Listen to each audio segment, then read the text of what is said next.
নমস্কার, আমি তসমিনা। নমস্কার, আমি ইন্দ্রাণী। শুরু করছি বিয়ন্ড পলিটিক্স। যুদ্ধ নিয়ে তথ্য গোপন, সংসদে বিতর্ক এখন। মাঝে মাঝে এত মাথা গরম হয়, তোমায় আমি কি বলবো।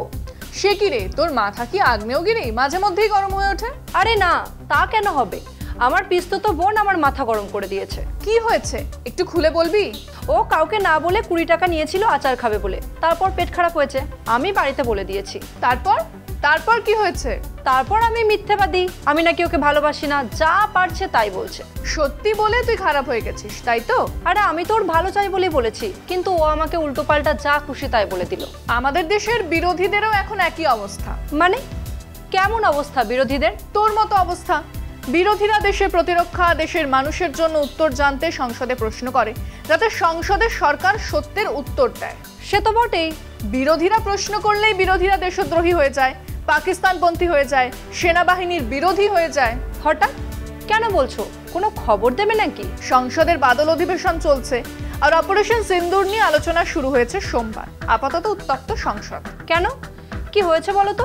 বিরোধীদের চাপে জেরবার কেন্দ্র, আর রাজনাথ সিং থেকে অমিত শাহ বিরোধীদের দেশ বিরোধী বলছেন, কিন্তু স্পষ্ট করে সিন্দুর নিয়ে উত্তর দিতে পারছেন না। সংসদে কাল ঠিক কি হয়েছে বলো তো? তুই এই খবরটা দেখ, নিজেই ডিটেলসটা পেয়ে যাবি। সংসদে অপারেশন সিঁদুর নিয়ে তুমুল আলোচনা। বিরোধীদের একাধিক প্রশ্নে ক্রমাগত চাপে পড়ছে কেন্দ্র। সংসদের অধিবেশন শুরু হওয়ার আগেই ধারণা করা গিয়েছিল অপারেশন সিঁদুর নিয়ে সরব হবে বিরোধীরা। টানা 5 দিন সংসদ মুলতুবি থাকার পর সোমবার এই ইস্যুতে আলোচনা শুরু হয়। এই অভিযানে ভারতের কতটা ক্ষতি হয়েছে তা জানতে চেয়ে বিরোধীরা শুরু থেকেই প্রশ্ন তুলেছেন। সংসদে দাঁড়িয়ে প্রতিরক্ষা মন্ত্রী রাজনাথ সিং বলেন, কিছু বিরোধী জানতে চাইছেন ভারতের কতগুলো যুদ্ধ বিমান ধ্বংস হয়েছে। তিনি পাল্টা প্রশ্ন করেন, পাকিস্তানের কতগুলো যুদ্ধ বিমান ধ্বংস হয়েছে সেটা কি কেউ জানতে চেয়েছেন? রাজনাথ বলেন, ভারতের ক্ষতির হিসেব চাওয়া যুক্তিসঙ্গত নয়। भारतीय वायुसेना ने मुरीद के और बहावलपुर को नेस्त नाबूद किया, जो लश्कर ए तोयबा और जैश ए मोहम्मद के केंद्र हैं। पूरा ऑपरेशन मात्र, अध्यक्ष महोदय, जानकर पूरे सदन को प्रसन्नता होगी कि विद इन 22 मिनट्स पूरा ऑपरेशन समाप्त हो। कभी कभी हमारे प्रतिपक्ष के लोग ये पूछते रहे हैं कि हमारे कितने विमान गिरे। मुझे लगता है उनका यह प्रश्न हमारी राष्ट्रीय जनभावनाओं का सही से प्रतिनिधित्व नहीं कर रहा है, मुझे लगता है। কিন্তু দেশের সংসদে দেশের সামরিক বাহিনীর ক্ষয়ক্ষতির পরিমাণ জানতে চাওয়ার অধিকার তো জনপ্রতিনিধিদের আছে। দেশের প্রতিরক্ষা মন্ত্রীর সেই তথ্য তুলে ধরাও কর্তব্য। এর মাঝেই পেহেলগাম হামলা নিয়ে তৃণমূল সাংসদ কল্যাণ বন্দ্যোপাধ্যায় কড়া ভাষায় কেন্দ্রকে আক্রমণ করেন। তিনি বলেন, গোয়েন্দাদের কাছে কোনো তথ্যই ছিল না। প্রধানমন্ত্রীকে তোপ দেখে তৃণমূল সাংসদ বলেন, এ কেমন পাহারাদার? এই যে সেনারা ছিল না, তার দায় দায়িত্ব কে নেবে? এই দায় দায়িত্ব নিতে হবে প্রধানমন্ত্রীকে, এই দায় দায়িত্ব নিতে হবে হোম মিনিস্টারকে। আপনি মাননীয় প্রধানমন্ত্রী, আপনি হাউসে বলেছিলেন 2014 সাল থেকে শুনে আসছি যে আপনি পাহারাদার, ভারতবর্ষের পাহারাদার।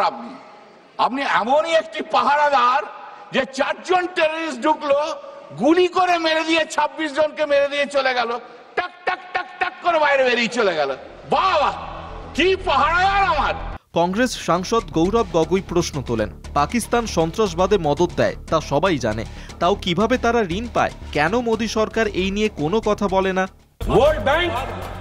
वर्ल्ड बैंक का जो $40 मिलियन आ रहा है, और ये पैसा किसको जाएगा सर?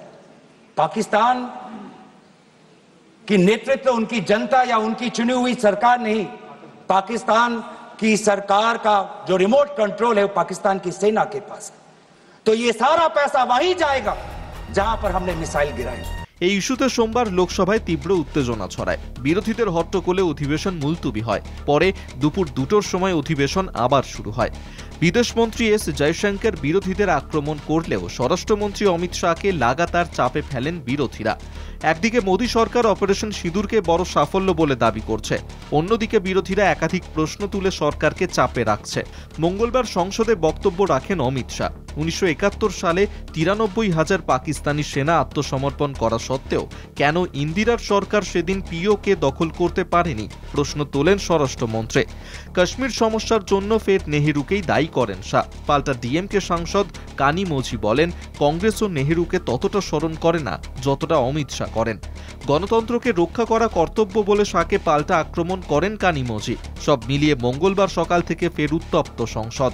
বাদল অধিবেশনের মেঘ ক্রমশই কালো হচ্ছে। তার মানে সব বিরোধীরাই সেনাবাহিনীর বিরোধী, তাই তো? হ্যাঁ, যে সরকারকে প্রশ্ন করবে তারাই পাকিস্তানপন্থী। সরকারের তো উচিত কত প্লেন ধ্বংস হয়েছে, আদেও কিছু হয়েছে কিনা, সেনাবাহিনীর কি ক্ষয়ক্ষতি হয়েছে সেসব বলা। সেই নিয়েই তো প্রশ্ন করছে বিরোধীরা। কিন্তু সরকার কি বলেছে জানিস? কি বলেছে? ওই যে পাকিস্তানের কটা প্লেন ধ্বংস হয়েছে তা জিজ্ঞেস না করে দেশের কটা প্লেন ধ্বংস হয়েছে বলে জিজ্ঞেস করছে বিরোধীরা। তাই বিরোধীরা সেনাবাহিনীকে অপমান করছে। বিরোধীরা সেনাবাহিনীকে কোথায় অপমান করলো? প্রশ্ন করেছে তো প্রতিরক্ষা মন্ত্রীকে। সেটাই তো। আর কাল যখন সংসদে ঝামেলা চলছিল তখন একটা গুরুত্বপূর্ণ শুনানি হয়েছে সুপ্রিম কোর্টে। কি নিয়ে শুনানি গো?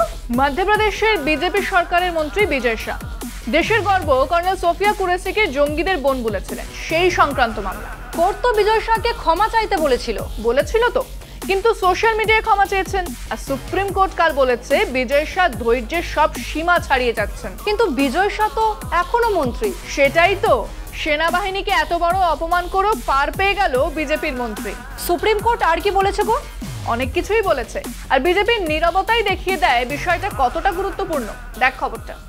28 তারিখ যখন সংসদে চাপ বাড়াচ্ছিলেন বিরোধীরা আর প্রতিরক্ষা মন্ত্রী রাজনাথ সিং বিরোধীদের দেশ বিরোধী প্রমাণ করতে ব্যস্ত ছিলেন, भारतीय वायुसेना के जबरदस्त हमलों তখন সুপ্রিম কোর্টে শুনানি চলছিল একটি মামলার।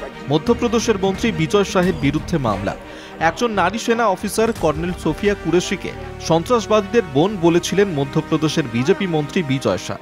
সুপ্রিম কোর্ট তাঁর ক্ষমা চাওয়ার ভঙ্গিমা নিয়ে কড়া ভাষায় মন্তব্য করেছে। বিচারপতি সূর্যকান্ত ও বিচারপতি জয়মাল্য বাগচির বেঞ্চ স্পষ্ট করে বলেন, মন্ত্রী আমাদের ধৈর্যের পরীক্ষা নিচ্ছেন। এইভাবে ক্ষমা চাওয়ার মানে কি? আমরা জনসমক্ষে ক্ষমা চাওয়ার নির্দেশ দিয়েছিলাম। অনলাইনে পোস্ট করাকে আমরা সেই অর্থে গণ্য করতে পারি না। আদালত আরও বলেছে, বিজয় শাহের মধ্যে আন্তরিকতা নেই, তার ক্ষমা চাওয়া এক প্রকার ভণ্ডামি। সুপ্রিম কোর্ট বারবার ভৎসনা করছে, প্রশ্ন তুলছে তার উদ্দেশ্য নিয়ে। তবুও কেন বিজেপি সরকার এই মন্ত্রীকে পদচ্যুত করছে না? এর মানে একটাই, বিজেপি নিজের দলের নেতাদের অন্যায়কে রক্ষা করে, তাতে সেনা অপমানিত হলেও আপত্তি নেই।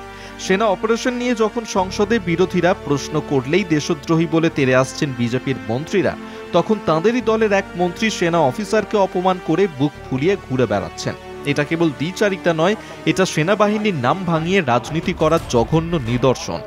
বিজেপির এই আচরণ দেশবাসীর কাছে স্পষ্ট করে দিচ্ছে, তাঁদের কাছে দেশভক্তি মানে শুধুই রাজনৈতিক স্টান্ট।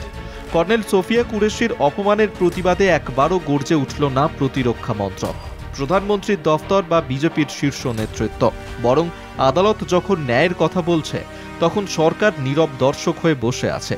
সেনার সম্মান, নারীর সম্মান, দেশের নিরাপত্তার প্রশ্নে এমন জঘন্য মন্তব্যের পরও তিনি এখনো পদে বহাল। এটাই প্রমাণ করে বিজেপি সরকার আসলে সেনাবাহিনীর সম্মান রক্ষা নয়, বরং দলীয় স্বার্থেই দেশভক্তির কথা বলে।